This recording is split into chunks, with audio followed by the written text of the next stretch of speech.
Assalamualaikum warahmatullahi wabarakatuh. Saya Aldi Anjar Huta Barat, mahasiswa Ilmu Politik Universitas Yahkuala. Di sini saya akan menjelaskan materi tentang pendidikan berkualitas yang menjadi tugas akhir semester mata kuliah pembangunan politik. Pendidikan berkualitas dapat memberikan gambaran yang benar tentang proses mengubah pandangan masyarakat dengan menyiapkan SDM yang bertakwa kepada Tuhan Yang Maha Esa, berbudi pekerti yang luhur, berkepribadian baik, produktif, serta memiliki rohani yang sehat. Jadi teman-teman, tugas pendidikan nasional bukan hanya sekedar menghayati, menggambarkan unsur-unsur kebudayaan lokal dan nasional, tetapi ikut membangun kebudayaan nasional tersebut. Pendidikan yang didasarkan pada kebudayaan menuntut peranata-peranata sosial untuk pendidikan seperti keluarga, sekolah, haruslah merupakan pusat-pusat penggalian dan pengembangan kebudayaan lokal dan nasional. Namun, yang terjadi dalam pendidikan kita tidak ada lagi fungsi sebagai pusat pengembangan kebudayaan. Tidak ada lagi fungsi bagaimana mengasah daya pikir anak atau generasi. Jadi sekarang pendidikan hanya sebatas sekedar formalitas untuk mendapatkan ijazah yang menjadi tuntutan atau syarat untuk masa kerja di masa dewasa kelak. Teman-teman, pendidikan bertujuan membentuk kepribadian seimbang di kalangan peserta didik melalui latihan rohani, intelektual, emosional, dan jasmani. Dengan menunjukkan peserta didik yang seperti itu, tentunya kualitas SDM kita akan meningkat.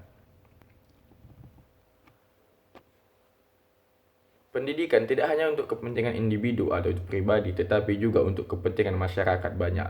Hal ini sesuai dengan tujuan pendidikan yang tercantum dalam Undang-Undang Sistem Pendidikan Nasional dan Peraturan Pemerintah Nomor 29 Tahun 1990. Selain pendidikan dipusatkan untuk membina kepribadian manusia, pendidikan juga diperuntukkan guna membina masyarakat. Selanjutnya saya masuk kepada pembahasan paradigma pendidikan. Fritz R. Tambunan menjelaskan bahwa kata pendidikan berasal dari kata Latin educare yang secara harfiah berarti menarik keluar dari, sehingga pendidikan adalah suatu aksi membawa peserta didik keluar dari kondisi tidak merdeka, tidak dewasa, dan tergantung ke situasi merdeka, dewasa, dan menentukan diri sendiri dan bertanggung jawab pula. Pendidikan yang demokratis tidak bertujuan menciptakan manusia siap kerja, tapi membentuk manusia matang, berwatak, yang siap belajar dan terus siap belajar, menciptakan lapangan kerja, dan siap mengadakan transformasi sosial. Hakikat pendidikan yang demokratis ialah pemerdekaan. Tujuan pendidikan dalam suatu negara yang demokratis adalah membebaskan anak bangsa dari kebodohan, kemiskinan, dan berbagai perbudakan lainnya. Bagi negara, pendidikan adalah suatu tugas yang terpenting karena pendidikan merupakan kebutuhan pokok manusia yang istimewa. Pendidikan merupakan hak pribadi setiap warga negara yang berakar dalam kebutuhan pokok manusia. Sebab manusia tidak bisa mengembangkan hidupnya tanpa pendidikan minimum dan bermutu.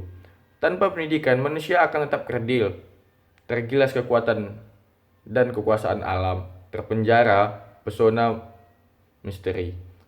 Dan seperti kata Asimov, tingkat kesadarannya hanya sebatas insting seperti binatang dan tidak berubah menjadi manusia yang kreatif.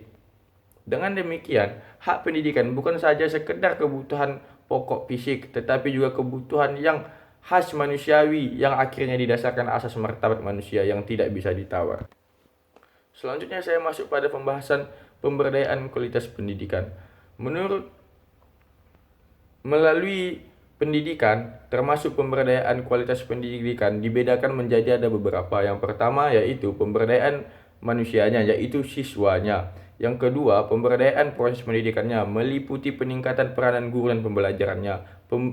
Pemberdayaan siswa pada dasarnya dapat dilakukan dengan cara mengoptimalisasikan penampilan siswa sesuai dengan karakteristik perilaku siswa pada usianya dan aktivitas pembelajaran, dengan menghindarkan mereka dari kebiasaan yang tergantung dan kebiasaan yang harus ada orang lain.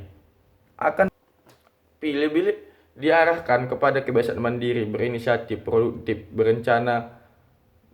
memiliki rencana, memiliki kreatif, dan serta inovatif. Pemberdayaan kualitas pendidikan dapat dilakukan dengan berbagai cara. Yang pertama itu merubah sistem pembelajaran. Dan ada pula yang kedua yaitu mengembalikan citra sekolah dan pendidikan.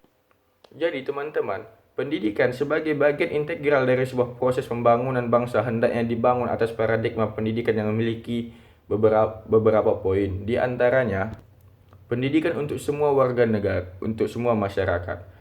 Cita-cita reformasi sekarang ini tidak lain adalah mengembangkan Indonesia. Dan yang selanjutnya itu teman-teman ada pula pendidikan yang demokratis. Pendidikan yang dapat mengembangkan masyarakat adalah proses pendidikan yang mampu mengembangkan seluruh potensi peserta didik. Selanjutnya ada pula pendidikan yang bertumpu pada kebudayaan lokal. Bangsa Indonesia ini terancam disintegrasi ke bangsa keempat.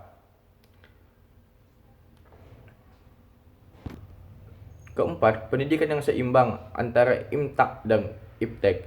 Pendidikan harus dikonsepsikan sebagai aktualisasi sifat-sifat ketuhanan pada manusia dan disusun sebagai proses sepanjang hayat dan harus meliputi pengalaman yang berguna di masa yang akan datang. Terima kasih. Assalamualaikum warahmatullahi wabarakatuh.